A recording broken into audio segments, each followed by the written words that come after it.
హైదరాబాద్ లో largest క్రెడా and non stop property show ఈ నెల 9, 10, 11 తేదీల్లో కొంపల్లిలో. నమస్తే, వెల్కమ్ టు సుమన్ టీవీ. నేను మీ సాయి. అమరావతిలో రాజధానిలో అభివృద్ధి పనులకు సంబంధించి రోజుకొక ముందడుగు పడుతూ అక్కడ నిర్మాణాలు కానీ ఇతరత్ర కార్యకలాపాలన్నిటికీ కానీ వేగం పుంజుకున్నట్టు కనపడుతుంది. అంతేకాక గతంలో ఉన్నటువంటి కట్టడాలకు సంబంధించినటువంటి అంశాన్ని కూడా నిపుణులు అందరూ కూడా అబ్జర్వ్ చేస్తున్నారు. అమరావతి పరుగుకు సంబంధించి అక్కడ ఏం జరుగుతుంది, ఎంతకాలం వరకు పూర్తిగా అక్కడ స్ట్రక్చర్ వచ్చేటువంటి అవకాశం ఉంది, దీనికి సంబంధించి మనం మాట్లాడదాం. మనతో పాటు Suman TV news chief editor Keshav గారు ఉన్నారు. సార్ నమస్తే. అమరావతిలో ప్రస్తుతం జరుగుతున్నటువంటి పరిణామాలు చూస్తే కొంత వేగంగా అయితే ముందడుగు పడుతున్నట్టు కనపడుతుంది. సో అక్కడ జరుగుతున్నటువంటి తాజా పరిణామాలు ఏంటి, అక్కడ అంతకుముందు అయిన నిర్మాణాలు పనికొచ్చేటివి ఉన్నాయా, ఇప్పుడు కొత్తగా నిర్మిస్తే ఏ కాలం వాటికి ఇదంతా కూడా ఒక స్ట్రక్చర్ వచ్చేటువంటి అవకాశం కనిపిస్తుంది?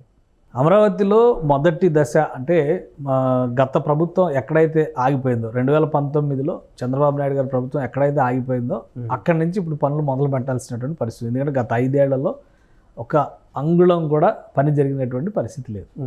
అయితే ఇక్కడ సమస్య ఎక్కడ వస్తుందంటే 5 ఏళ్లలో పనులు నిలిచిపోవడం వలన జరిగినటువంటి నష్టం, దాన్ని ఎక్కడికక్కడ క్లీనప్ చేసుకోవాల్సిన పరిస్థితి వచ్చింది. చంద్రబాబు నాయుడు గారు ముఖ్యమంత్రిగా బాధ్యతలు తీసుకున్న వెంటనే పోలవరం, ఆ తర్వాత అమరావతి రెండింటి సందర్శన చేశారు. ఎక్కడి నుంచి పనులు మొదలు పెట్టాలనే దాని మీద ఒక అధికారుల కమిటీ వేశారు. అలానే పురపాలక శాఖ మంత్రిగా మళ్ళీ నారాయణ గారు బాధ్యతలు తీసుకున్న వెంటనే ఆయన కూడా తన వర్క్ మొదలుపెట్టారు. ఇప్పుడు ఈరోజు మొదటి ప్రక్రియ మొదలైన ప్రధానమైనది ఏంటంటే ఎక్కడికక్కడ రహదారుల దగ్గర నుంచి భవనాల కోసం సేకరించినటువంటి భూముల దగ్గర నుంచి దాదాపుగా 24,000 ఎకరాల్లో జంగిల్, ఒక రకంగా ఒక అడవిలాగా మారిపోయినటువంటి పరిస్థితి, పిచ్చి మొక్కలు ముళ్ళ కంపలతో నిండిపోయినటువంటి పరిస్థితి అమరావతిలో ఉంది. ఇది మొత్తం క్లియరెన్స్ చేయాలి. మొత్తం సేకరించినటువంటి భూములకి సంబంధించి దాదాపు 32,000 ఎకరాల భూములు కనిపిస్తున్నాయి. ప్రభుత్వ భూములు ఇవన్నీ కలిపి చూస్తే కనుక 54,000 ఎకరాలు 55,000 ఎకరాల భూములు ఉన్నాయి. ఈ మొత్తంలో కూడా ఈ జంగిల్ క్లియరెన్స్ అనేది ఒక కీలకమైనటువంటి నిర్ణయం.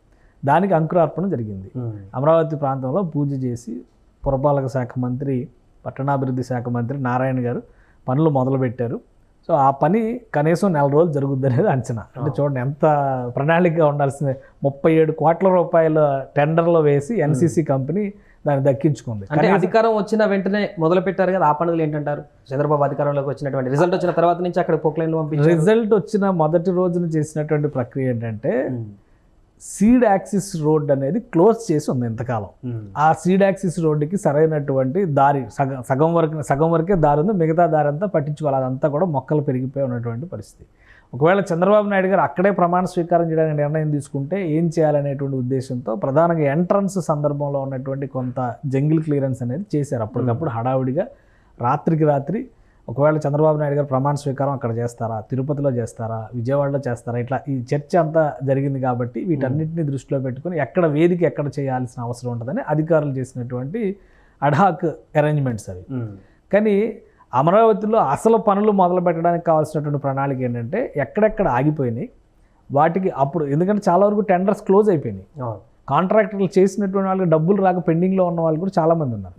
దానికోసం ఇప్పుడు ఐఐటి నిపుణుల బృందాన్ని కూడా అపాయింట్ చేసింది. చెన్నై ఐఐటి, హైదరాబాద్ ఐఐటి నుంచి నిపుణుల బృందం వస్తే ఏదైతే ప్రతిష్టాత్మకంగా మనం గ్రాఫిక్స్లో చూస్తున్నాం కదా, అమరావతి అసెంబ్లీ స్ట్రక్చర్ ఇట్లా ఒక ఇడ్లీ పాత్రలాగా ఉంది, అది ఏ ఆకారంలో ఉండేలాగా డిజైన్ చేశారనుకోండి. దానికోసం చంద్రబాబు నాయుడు గారు అప్పుడు అధికారంలో ఉన్నప్పుడే రాఫ్ట్ ఫౌండేషన్ అని ఒకటి వేశారు.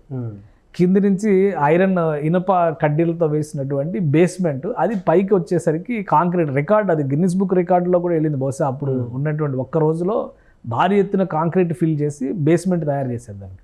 అది మొత్తం జల సమాధి ఉంది.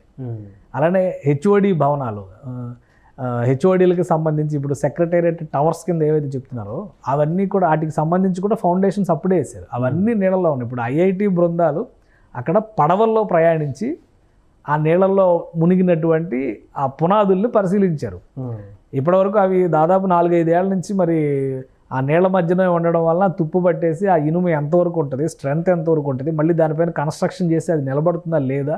కాబట్టి ఆ దృఢత్వ పరీక్షలు నిర్వహించేటువంటి బిజీలో ఐఐటి బృందం ఉంది. వీళ్ళు చెప్పిన తర్వాత పనులు మొదలు పెట్టాలంటే మళ్ళీ టెండర్లు, పాత టెండర్లు, క్లియరెన్స్ కానీ బిల్స్, ఇప్పుడు అప్పుడు ఇచ్చినటువంటి ఎస్టిమేషన్స్ మీద 5 ఏళ్లలో మళ్ళీ కొన్ని అంచనాలు పెరుగుతాయి. అవి ఎలాగా ఫుల్ఫిల్ చేయాలి. సో సో ఇవన్నీ లెక్కలు ఉన్నాయి. అందుకే కేంద్రం బడ్జెట్లో ఇప్పుడు వరకు చేసింది ఏంటంటే, ప్రథమ ప్రణాళిక రూపంలో చేసింది ఏంటంటే, ఇమ్మీడియట్గా అమరావతిలో చేయగలిగినటువంటి పనులు చేశారు. ప్రణాళికాబద్ధంగా టెండర్ల ద్వారా చేయాల్సినటువంటి పనుల్లో మొదటి ప్రక్రియ జంగిల్ క్లియరెన్స్. దానికి 36 కోట్ల రూపాయలు అంచనా వేశారు. ఫైనల్గా 37 కోట్ల రూపాయలతో ఎన్సీసీ సంస్థ దక్కించుకుంది. ఇక నెల రోజుల పాటు అక్కడ ఉన్నటువంటి అన్ని భూముల్ని, ఏవైతే ప్రజలకి ఇవ్వాల్సినటువంటి ల్యాండ్, ప్లాటింగ్ చేయాల్సినటువంటి ల్యాండ్ ఉందో అది కూడా మొత్తం ఈ ముళ్ళ పొదలతో నిండిపోయినటువంటి పరిస్థితి ఉంది. సో వాటన్నిటిని క్లియర్ చేస్తారు ఈ నెల రోజుల్లో. మిగతా సేకరణకు సంబంధించి కూడా ఇంకా మిగిలిన కొంత భూమి కూడా ఉంది, ఆ సేకరించే పనిలో ఉన్నారనేటువంటి విషయం కూడా మనకు వస్తుంది. అది కూడా క్లియర్. దాదాపు 3400 ఎకరాల వరకు ఇంకా అంటే అప్పుడు నోటిఫై చేసినటువంటి ప్రదేశంలో ఇంకా ప్రజలు ప్రభుత్వానికి అప్పగించని భూమి దాదాపు 3400, 3500 ఎకరాలు ఉంది. సో భూసేకరణ పద్ధతిలోనే ఆయా భూముల యజమానులతో సంప్రదింపులు జరపడం ద్వారా అవి తీసుకునేటువంటి ప్రయత్నం. అది కాకుండా సీడ్ యాక్సిస్ రోడ్ నిర్మాణానికి సంబంధించి భూసేకరణ జరగాల్సింది మొత్తం మీద ఒక 5 ఎకరాలు 6 ఎకరాలు ఉంది. దానికి సంబంధించి కూడా సంప్రదింపులు జరుగుతున్నాయి. కొన్ని ప్రాంతాల్లో రైతులు అంగీకరించారు కాబట్టి సీడ్ యాక్సిస్ రోడ్డు నిర్మాణం దాదాపు 80% పూర్తయింది. కాబట్టి మిగిలిన 20% కూడా 10% ప్యాకేజీలుగా విభజించి ఒక ప్రణాళిక ప్రకారం నిర్మాణం మొదలు పెట్టాలి. దానికి కావాల్సినటువంటి బ్యాక్గ్రౌండ్ వర్క్ జరుగుతుంది. సో ఈ నిర్మాణాలు మొదలు పెట్టడానికి కావాల్సినటువంటి బ్యాక్గ్రౌండ్ స్టడీస్ జరుగుతున్నాయి. కేంద్ర ప్రభుత్వం నుంచి, రాష్ట్ర ప్రభుత్వం నుంచి బడ్జెట్ అలాట్మెంట్స్ జరిగినాయి.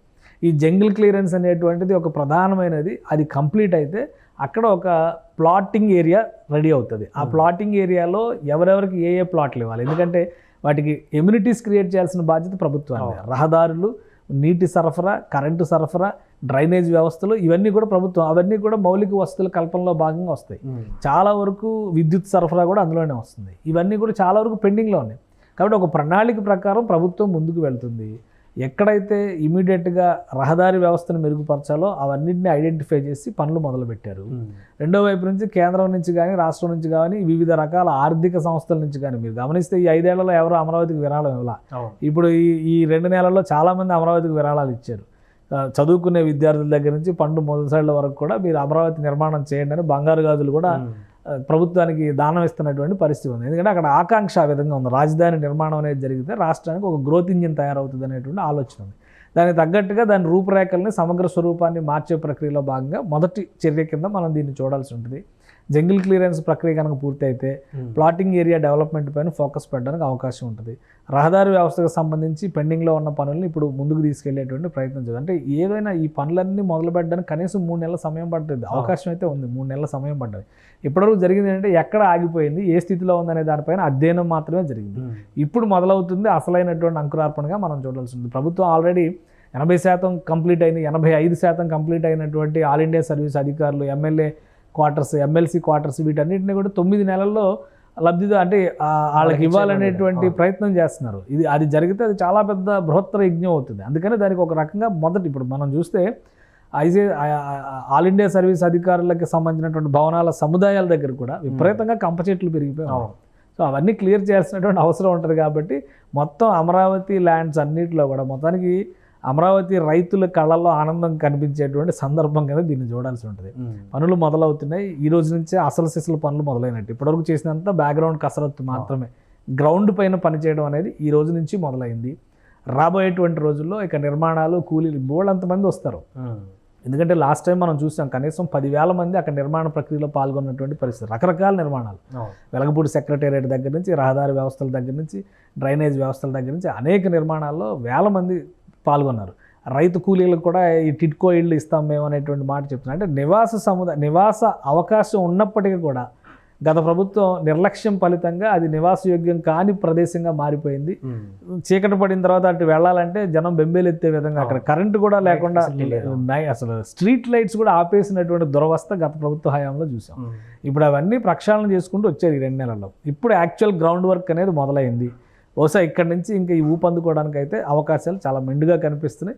ఆర్థిక సంస్థలు కూడా ఆసక్తి కనబరుస్తున్నాయి. వీలైనంత వేగంగా 9 నుంచి 12 నెలల్లో మొదటి ప్రారంభోత్సవం అమరావతి ప్రాంగణంలో జరిగేటువంటి అవకాశం అయితే స్పష్టంగా కనిపిస్తుంది. Right sir. సో మరి ప్రస్తుతానికి అది అమరావతిలో పనుల వేగం అయితే పుంజుకుంది. మొదటి అడుగు పడిందని చెప్పుకోవాలి జంగిల్ క్లియరెన్స్ తోటి. దీంతో 2-3 నెలల్లో జంగిల్ క్లియరెన్స్ మొత్తం అయిపోతే ఉన్నటువంటి బిల్డింగ్లు, అదేవిధంగా కొత్తగా కట్టాల్సినటువంటి కన్స్ట్రక్షన్స్కి సంబంధించినటువంటి పనులైతే ప్రారంభం కానున్నాయి. సుమన్ టీవీలో మీ పర్సనల్ అండ్ బిజినెస్ ప్రమోషన్స్ కోసం కింది నెంబర్కి కాంటాక్ట్ చేయండి.